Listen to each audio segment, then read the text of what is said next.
pessoal, tudo bom? Meu nome é Paulo Roberto Bertaglia, sou muito grato aqui ao professor Gilvan pelo convite que me fez em vir aqui e falar um pouquinho sobre essa evolução dentro do contexto da logística convencional, a logística tradicional, para o que nós estamos chamando, né, de logística 4.0. É um mundo que está em constante transformação, é um mundo digital em que nós estamos vivendo, e a logística, o mundo empresarial, logicamente, vem sofrendo algumas alterações, algumas transformações. Esse curso ele é extremamente importante, eu tenho certeza disso, para o aprendizado de todos, porque ele não toca só elementos voltados para a logística, mas ele toca elementos fundamentais, principalmente relacionados ao ser humano, a nós, pessoas. Eu sou autor do livro Logística e Gerenciamento da Cadeia de Abastecimento já há 16 anos e venho trabalhando com esse tema há muito tempo, há cerca de 35 anos. Eu gosto sempre de contar uma pequena história que talvez vocês conheçam, que é a história do sapo, né? Quando nós colocamos uma panela fria, colocamos ali dentro o sapo, ele vai ficar sossegado, tomando o seu banhinho, tranquilo. Contanto, se nós colocamos uma água quente e colocamos dentro desse recipiente o sapo, ele vai sentir o calor da água e vai pular para fora. Agora, se nós colocamos a água fria e o sapo dentro dessa água fria, ligamos o fogo e deixamos aquecer devagarinho, o sapo ao final vai morrer, né? Porque ele vai se habituando com aquele calor e quando ele percebe, ele já não consegue, a sua pele já não consegue respirar e, portanto, a morte é chegada, né? Eu quero transformar um pouco dessa história nas nossas vidas atuais. Logicamente que aqui ninguém está indo ao extremo, mas o ponto da logística 4.0, da transformação digital, do mundo onde nós falamos de inteligência artificial, de transformações tecnológicas mirabolantes, né? Tudo isso vem trazendo uma mudança radical em nossas vidas, em nossos empregos, em nossa maneira de estudar, né? O que é, enfim, vamos começar um pouquinho pela base, o que é, enfim, essa logística 4.0, ou melhor dizendo, essa revolução 4.0, indústria 4.0, que começou lá pelos idos de 1700, 1800, onde nós tínhamos situações mais precárias no desenvolvimento industrial, né? A máquina a vapor, depois nós evoluímos um pouquinho, depois nós evoluímos um pouquinho mais para chips, para computadores mais modernos, até chegarmos hoje no nosso mundo, no nosso querido mundo digital, onde nós falamos a todo momento em nosso celular, a todo momento nós estamos utilizando aí o Facebook, o WhatsApp, sacando fotos pelo celular, quer dizer, usando de uma maneira mais constante tudo isso. Só que por detrás de tudo isso, nas empresas, por exemplo, existem elementos fundamentais que muitas vezes nós não estamos enxergando, mas eles existem. Nós temos a inteligência artificial, nós temos um conceito chamado machine learning, que é o aprendizado das máquinas, as máquinas aprendendo rapidamente dentro do contexto da indústria 4.0.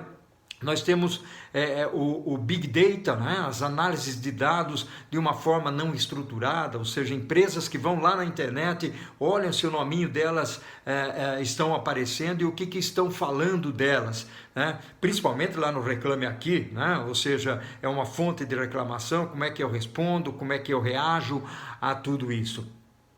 Tudo isso dito, o que acontece no mundo do supply chain, no mundo da logística, né? A logística hoje tem um desafio muito grande. Nós sabemos que a matriz de transportes no Brasil, uma matriz convencional, quando nós falamos em matriz, nós estamos falando em transporte ferroviário, rodoviário, marítimo, aeroviário, dutoviário, né? O nosso transporte rodoviário ele é totalmente concentrado. Nós transportamos cerca de 60% a 63% das nossas cargas pelo rodoviário. E quando nós comparamos com países do mesmo relevo, da mesma geografia do Brasil, nós estamos muito distantes dessa equiparação com Estados Unidos, China, Canadá, Rússia, Índia. Né? Para se ter uma ideia, na Rússia, 80% da movimentação de cargas é feita via trem. No Brasil, essa movimentação corresponde a menos de 20%. Ou seja, as nossas distâncias maiores, elas são feitas através de caminhões. Né? E mais ainda, nós transportamos por trem aqui o que é commodity, né? São os minérios, é a soja, né? Então nós não temos transporte de valor agregado sendo feito via ferrovias. E dentro da logística 4.0, nós estamos enxergando, do ponto de vista de mercado, uma evolução significativa. Nós olhamos, por exemplo, para o mundo do varejo e vemos um crescimento exponencial, né? Se não exponencial, pelo menos agressivo, do mundo que nós chamamos de mundo do varejo. E o varejo, por exemplo, ele já está correspondendo no mundo online a cerca de 20%. 20% é um número bastante grande, né? E isso faz com que a experiência do cliente, a forma de pensar do consumidor, ela se transforme, ela mude. Então o consumidor, ele pensa de uma maneira diferente, ele pensa de uma forma conveniente.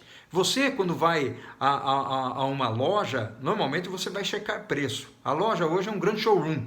Você vai lá, você olha o preço da torneira, você olha o preço da pia, você olha o preço do televisor, do computador, e depois você compara com outros sites na internet. E normalmente o site é mais barato por uma série de razões. Primeiro, porque não tem o elemento físico da loja, o custo do vendedor, a comissão do vendedor, uma série de coisas que estão embutidas nesse preço final do produto. Então você acaba utilizando a comparação, o benchmarking, como nós chamamos, para poder efetuar uma compra normalmente online, mas fazendo a checagem dentro de uma loja física. Né? Então o comércio eletrônico ele está avançando cada vez mais e isso é uma exigência até pela conveniência do consumidor. A experiência do cliente ela deve ser muito bem tratada. Deve ser muito bem endereçada, vamos dizer assim. Né? E por outro lado, os custos logísticos eles precisam ser revistos. Eu gosto muito mais de falar de supply chain do que propriamente de logística, que a logística ela está muito mais vinculada à armazenagem e movimentação de produtos e materiais. Supply chain é algo mais abrangente. Nós tratamos dentro da supply chain de planejamento, compras, manufatura e distribuição e também tem aquele itemzinho de sustentabilidade que é a logística reversa. Né? Dito isso, a logística 4.0 ou a supply chain, também denominada 4.0, aliás, nós temos 4.0 em todo lugar hoje em dia, né? Esses elementos eles são fundamentais, porque dentro da cadeia de abastecimento, visibilidade, saber onde está o estoque, onde está o caminhão, onde está o produto, se o produto chegou em tempo real ao cliente, se ele recebeu ou não recebeu, isso é condição essencial. Ou seja, quando uma empresa tipo Magazine Luiza, Fast Shop, Submarino, Amazon manda para você um produto, a wine.com para quem gosta de vinho, né? Quando eles mandam um produto, ele quer saber se você recebeu. Então ele precisa ter esse retorno. Alguns têm isso muito bem padronizado, muito bem azeitado, gosto dessa expressão, exatamente porque é fundamental que se receba a informação. A Natura, por exemplo, é uma empresa que trabalha muito bem esse tipo de coisa. Recentemente, eu diria 1 ano, 2 anos, ela implementou um conceito de entregar o produto direto para a consumidora e já em tempo real ter o retorno do que está sendo entregue. Então a logística, o operador logístico, as empresas transportadoras, elas tiveram que se preparar, elas tiveram que criar modelos de negócios diferenciados para poder entrar dentro dessa condição. E aí o mundo digital acaba criando, olha, outra expressão que eu vou usar que é muito interessante, modelos de negócios. Quando eu falo em modelos de negócio, tem tanto modelo de negócio novo sendo criado, o Uber com transporte de passageiros, o próprio Uber com transporte de cargas, não ainda no Brasil, mas principalmente nos Estados Unidos, iFood, né? Transportando alimentos, principalmente com motos e tudo mais. Vocês devem ter ouvido falar do Airbnb. O Airbnb é a maior rede hoteleira do mundo sem sequer ter uma cama. Sem sequer ter uma cama. E está batendo aí nas grandes empresas de hotéis e botando um receio muito grande, né, nessas empresas. A Netflix, que acabou quebrando uma série de outras empresas. O Facebook, que é uma empresa de conteúdo, mas não tem conteúdo nenhum, quem faz o conteúdo é você, né? Eu sempre digo que a Facebook é uma empresa jornalística, mas o jornalista é você, né? O YouTube, que não gera sequer um vídeo, quem bota o vídeo lá é você, né? Ou somos nós, né? O LinkedIn, né? Uma rede essencial para estabelecer relações, fazer um network e tudo mais. Então esse crescimento digital, essa criação de novos modelos faz com que as empresas tenham que ser mais inovadoras, mais criativas, se elas querem sobreviver nesse mundo. Então a logística 4.0 vive no meio desse turbilhão, no meio desse sistema nervoso, e ela é obrigada a atender a necessidade do cliente, ou seja, o produto é pedido e a logística ela é obrigada a funcionar de uma maneira azeitada. E não tem aquela conversa que muita gente coloca, a logística é sempre penalizada porque o pessoal de vendas entrega. Não é isso, né? É o funcionamento do negócio. Vendas faz parte do negócio, planejamento faz parte do negócio e logística também faz parte do negócio. É difícil trabalhar na logística, eu não tenho dúvida nenhuma de que é difícil trabalhar na logística, até porque é a peninha final de entrega lá para o consumidor final. Só que a reclamação maior está lá no atendimento ao cliente, está lá em vendas e tudo mais, né? Então essa condição de fazer o sistema funcionar, a logística funcionar, é que dá uma vantagem competitiva para as organizações. Mas eu quero tocar num outro ponto essencial aqui. Até 2030, 16 milhões de empregos no Brasil vão se alterar, né? Hoje nós temos 12 milhões de desempregados, uma lástima, um país com tamanhos recursos que nós temos, nós não poderíamos estar nessa condição. Mas isso é uma outra conversa, né? Mas até 2030, 16 milhões vão mudar por quê? Porque as empresas vão implementar inteligência artificial, vão automatizar, vão botar robôs, vão fazer uma série de coisas. E aí, como é que eu fico? Como é que eu fico nessa indústria 4.0, logística 4.0, compras 4.0, né? Esse mundão? Qual é a atualização que eu tenho feito? Já existe um questionamento, inclusive, de por que fazer universidade durante 5, 6 anos? Se o que eu estudei lá no primeiro, segundo ano, daqui 6 anos não vale mais nada para mim. Não estou aqui incentivando nada em termos de estudo. Estudo é essencial, devemos seguir estudando. Mas existe um conceito americano que é apropriado, né? Ou seja, a grade escolar ela vai ser feita por especializações. Aliás, se chama nano degree. Ou seja, você se especializa em pequenas disciplinas, de tal maneira que você monta um quebra-cabeça e você se forma em alguma coisa e você tem a prática para exercer uma determinada função. Então, naquele momento lá atrás, onde nós começamos principalmente com Steve Jobs, com o seu smartphone, que revolucionou o mundo da comunicação, o mundo do celular, foi um negócio vibrante. E, gente, isso faz 12, 13 anos. Não muito mais que isso, é recente, algo muito recente. Então, tudo acontece muito rapidamente. O volume de informações com os quais nós trabalhamos hoje, ele é violento, é muito grande, né? Então, como é que nós estamos nos preparando? Ficarmos preparados não vai resolver nosso assunto. Eu gosto de uma frase: aprender, desaprender, reaprender. Esse é o nosso mundo, né? Eu tenho 63 anos. Todo dia, pelo menos, eu tenho que estudar 1 hora. Eu escrevo, eu trabalho com consultoria, dou aulas de estratégias, planejamento estratégico, supply chain, dou consultoria para empresas na área de estratégia, portanto eu tenho que saber o que está acontecendo, né? Então é fundamental nós estarmos sempre atualizados, né?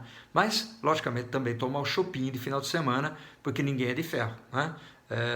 Não precisamos aqui sermos nerds a tal ponto de ficar todo o tempo estudando. Mas a minha mensagem para vocês é o seguinte: há uma mudança radical dentro do conceito da logística 4.0. A internet revolucionou, né? A transformação digital vem mudando cada vez mais, né? A indústria 4.0, que é fazer todas essas conexões em máquinas, né? Fazer previsão ou predizer se uma máquina vai quebrar em quanto tempo, se precisa de uma manutenção, se precisa trocar o equipamento o quanto antes, já fazer a encomenda ou coisa desse tipo. Isso já é realidade, né? Não é sonho, não é coisa do futuro. Então, quando o Darwin dizia lá atrás sobre a lei da sobrevivência, né? Não é o mais forte que vai sobreviver, né? Mas é aquele que tem a capacidade, logicamente, de se adaptar. Então, qual é a nossa capacidade de nos adaptarmos? Eu tenho conversado com muitos jovens, e aliás tenho tido experiências essenciais, importantes, bacanas, né, com essa juventude que está por aí, com o pessoal do Google, da Microsoft, da Amazon, da Oracle, da SAP, muita gente das empresas de tecnologia que estão vivenciando esse nosso mundo. É uma mensagem um pouco longa, eu peço desculpas para vocês, mas quando eu começo a falar desse assunto, eu adoro esse assunto, e a minha gratidão a todos vocês, o meu carinho a todos vocês. Sigam estudando, sigam se dedicando e que a força esteja com vocês. Um forte abraço.